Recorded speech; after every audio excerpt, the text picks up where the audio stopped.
Comment peindre le pelage du chat au pastel. Bonjour à tous, ici Céline et bienvenue dans cette nouvelle vidéo. Alors pour illustrer cela, je vais vous présenter des extraits de cours. Donc avant, je vais vous présenter le chat.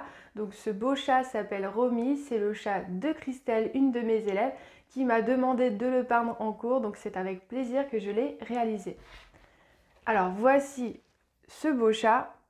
Donc dans ce cours, qu'est-ce que nous allons voir? Donc nous allons voir comment justement faire de beaux yeux verts, comment faire les oreilles, le pelage blanc et surtout les pelages frisés. Donc c'est ça que Christelle n'arrivait pas à faire. Donc on va voir ensemble comment justement faire ces poils frisés dans ce cours, comment mettre en relief tout ça, comment utiliser les bâtonnets, les crayons pour rendre vraiment un rendu fin et suivre vraiment, donner l'aspect originel de ce chat et comment faire ressortir les lumières avec un joli fond. Donc c'est un fond assez crémeux, assez fondu pour vraiment mettre le sujet en relief. Donc c'est tout ça que nous allons voir dans ce cours. Donc pour présenter ce cours, je vous ai fait quelques extraits de cours que nous allons voir ensemble dans ces vidéos. Comme ça, vous allez voir un petit peu la technique, les explications, etc. Et si le cours vous intéresse, vous pourrez l'acheter ou suivre les cours au mois. Alors, petite nouveauté, on en parlait ce dimanche avec Jérôme. Donc, merci beaucoup pour tous vos commentaires, tous vos messages. Ça nous a fait extrêmement plaisir. Donc, pour la suite justement des cours, donc il y a maintenant deux options, c'est-à-dire que vous pouvez rejoindre soit les formations et les cours en achat unique, donc c'est-à-dire que quand vous achetez le cours ou la formation, vous l'avez tout le temps disponible sur la plateforme, ou soit vous rejoignez les cours au mois, c'est-à-dire que vous avez un abonnement et vous avez accès à tout le catalogue, c'est-à-dire toutes les formations, tous les cours disponibles en illimité. Et bien sûr, vous avez accès toujours au groupe privé des élèves. Donc, on va passer tout de suite à la démonstration, mais avant ça, merci de liker la vidéo, c'est très bon pour le référencement. Un grand merci à vous. Alors, pour bien commencer le cours, il va être intéressant de faire une bonne esquisse. Donc pour cela, dans le cours, j'utilise la technique des quadrillages. Donc je t'explique point par point comment y arriver. Donc je vais également zoomer la première partie, c'est-à-dire la tête, et ensuite le corps. Il y a également le modèle de l'esquisse et les modèles du chat qui est fourni dans le cours pour que tu puisses soit décalquer, soit venir faire l'esquisse par tes propres moyens. Donc ça, c'est au choix, c'est toi qui décides si tu souhaites me suivre ou non. Donc cette technique des quadrillages est accessible à tous les niveaux car il suffit simplement de suivre les quadrillages donc en comptant celui 1, 2, 3, 4. Donc moi j'utilise pas les numéros mais tu peux numéroter sans problème tes quadrillages. Donc je vais t'expliquer comment se repérer, comment d'abord tracer les volumes, comment les compter pour justement ne pas te perdre. Donc il est essentiel d'avoir une bonne esquisse dès le départ, sinon ton sujet risque à la fin de ne pas être représentatif de ton modèle, comme les yeux, les oreilles, etc. Donc ensuite, je vais venir faire un fond. Donc là, j'ai décidé de faire un fond plutôt marronné, un peu crémeux pour faire ressortir le sujet, car sur la photo de base, il y avait un effet un peu marron avec les meubles, donc je trouvais ça intéressant de suivre à peu près les mêmes couleurs, donc c'est pour ça que j'ai choisi ces couleurs là pour un peu le faire ressortir avec les lumières. Donc on va utiliser des bâtonnets et des éponges spéciales pastel. Dans les cours, je te donne des astuces pour utiliser un autre matériel si tu en as, car il faut toujours faire au début en fonction du matériel que tu as. Si tu as déjà un niveau avancé, je te recommande tout de même d'utiliser un matériel assez proche du mien. Donc ensuite, une fois qu'on a fait le fond, on va utiliser un papier cristal pour éviter d'abîmer ce fond, où il va falloir que tu travailles sur chevalet, c'est-à-dire droit. Donc là, moi, je travaille avec appui car j'ai cette tendance à trembler quand je dessine. Donc ça me permet de m'appuyer, de ne pas trembler et de vraiment être le plus détaillé possible dans mes mouvements. Donc on va travailler sur un effet fondu, donc on va utiliser des bâtonnets, des crayons. Donc il te sera possible vraiment de faire avec le matériel que tu as chez toi, il faudra juste écouter les histoires de saturation et de mélange, car je travaille beaucoup sur les mélanges et la saturation pour vraiment pouvoir repasser comme je le souhaite tous les détails par-dessus. Donc on va travailler en douceur pour être le plus proche possible de notre modèle, c'est-à-dire de notre chat. Donc je vais utiliser plusieurs marques, pas forcément uniquement les mêmes marques. Donc on va retrouver un peu des crayons type Carbotello et Derwent pour leur côté fondu. Donc selon les marques, les crayons sont un peu plus fondus, un peu plus durs et les couleurs peuvent être assez différentes. Donc dans le cours, j'ai décidé de travailler tout doucement pour que les explications soient le plus claires possible. Donc le cours est un peu plus long que moi quand je dessine sans parler pour vraiment te montrer la méthode pour l'appliquer. Donc je vais vraiment aller tout doucement pour qu'à ton tour tu puisses regarder et tu puisses le faire. Donc comme là je le montre, je travaille avec un bâtonnet. Donc quand c'est du blanc, c'est plus facile d'utiliser le bâtonnet, sachant que le blanc généralement est sur des grandes surfaces. Donc ça permet de se reposer et d'avoir aussi un blanc très pur. Donc on va travailler avec des outils tels que les éponges pastel. Donc tu pourras utiliser soit des éponges à maquillage ou soit des éponges spéciales pastel type que tu peux acheter sur le Géant des Beaux-Arts. Donc c'est des éponges spéciales pastel et qui sont très agréables à travailler avec.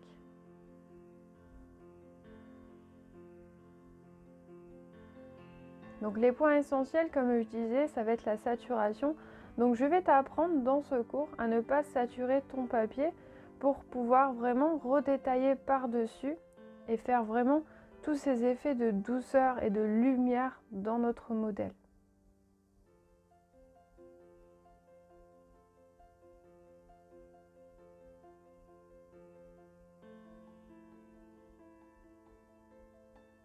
Alors une fois justement que j'ai fait mon fond, je peux facilement repasser ma mise en détail.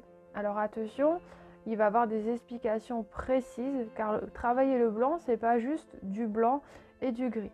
Il y a des couleurs de lumière, donc c'est ce qu'on va voir ensemble dans le cours. Une étape hyper importante, ce sont les yeux. Donc les yeux, il va falloir que tu prennes ton temps. Donc c'est ce que j'ai fait dans le cours. Je vais bien prendre mon temps pour bien t'expliquer car le regard est essentiel pour avoir un beau portrait. Donc c'est vraiment quelque chose qu'il faut travailler à 200% le regard. Il vaut mieux prendre un peu plus de temps et vraiment réussir la finalité de ce qu'on souhaite faire. Donc on va travailler sur les lumières d'ombrage, mais on va vraiment jouer avec différentes couleurs pour mettre plus en avant le regard bien lumineux et profond.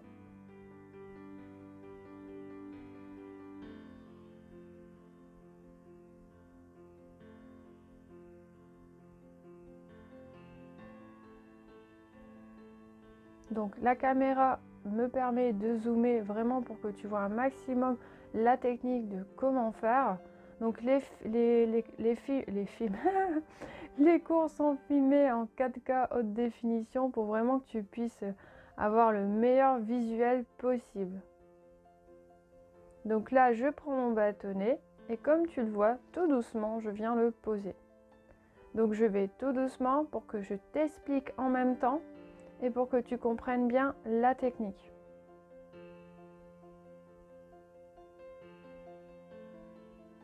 Donc selon la marque utilisée, il faudra appuyer ou non. Donc là, sur cette marque que j'utilise, je n'appuie pas du tout car le bâtonnet fond extrêmement bien sur mon papier.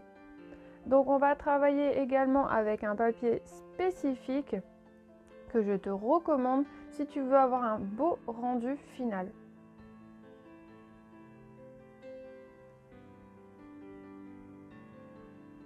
Donc je continue à bien poser mon blanc, je prends mon temps. Alors n'oublie pas, si tu découvres le pastel, tu es libre de participer gratuitement à ma formation pour apprendre le pastel sec.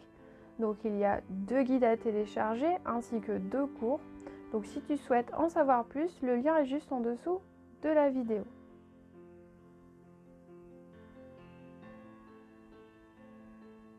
Donc Christelle avait un petit peu de mal à faire justement ces petits détails de poils, un petit peu d'effet frisé. Donc c'est vraiment ça qu'on va voir ensemble dans ce cours. Donc je vais l'expliquer tout doucement pour savoir comment faire. Donc une fois que la technique est assimilée, tu seras libre à nouveau de refaire justement ces effets de poils un peu frisés qui sont particuliers par rapport à ce joli chat. Donc sur les petites zones, je vais travailler avec des crayons pour permettre vraiment d'être le plus fin et plus précis possible. Parce qu'il y a des zones où c'est assez petit et moi je trouve que c'est moins fatigant de prendre le crayon. Il faut savoir que certaines marques sont assez douces. Donc en fait quand on vient poser le crayon, c'est pas dur. En fait la matière vient se poser tout doucement. Donc c'est pas du tout fatigant. C'est comme un effet bâtonné mais avec des crayons.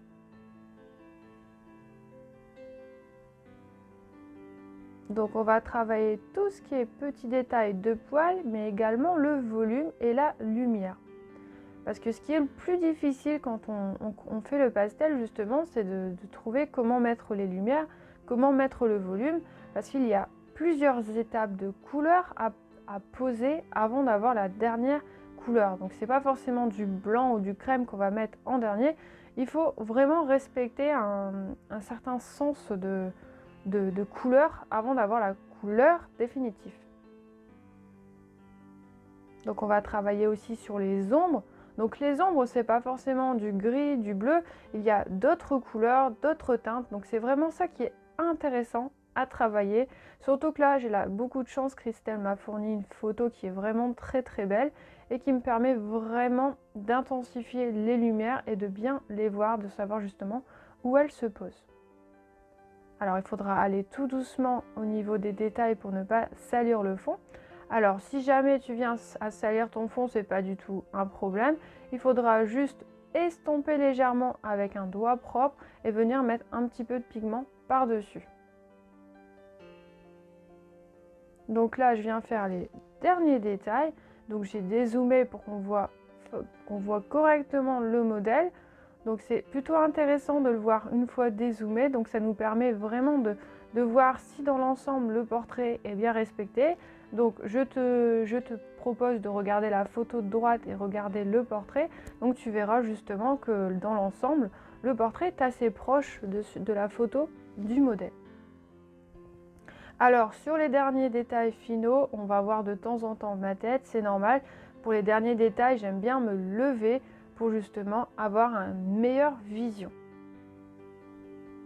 Donc en dernier, les petites moustaches. Donc je vais t'apprendre justement la technique pour les faire ressortir sur les poils blancs et comment justement les poser pour ne pas gâcher tout ton travail, parce que les moustaches, ça peut vite devenir quelque chose de très compliqué, alors que il faut juste avoir la bonne méthode et être assez franc quand tu viens dessiner.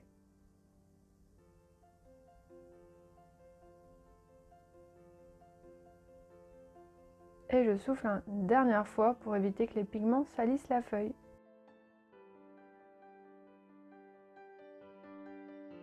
J'espère que la démonstration vous a plu. Si vous découvrez la chaîne, pensez bien à vous abonner et enclencher la petite cloche pour ne pas rater la vidéo de ce dimanche. Si vous voulez participer au cours ou l'acheter, le lien est juste en dessous de la vidéo. Si vous avez des questions ou autres, je vous invite à les poser en description ou par mail art@celinevasseur.com. En attendant, je vous fais de gros bisous et à bientôt pour une prochaine vidéo.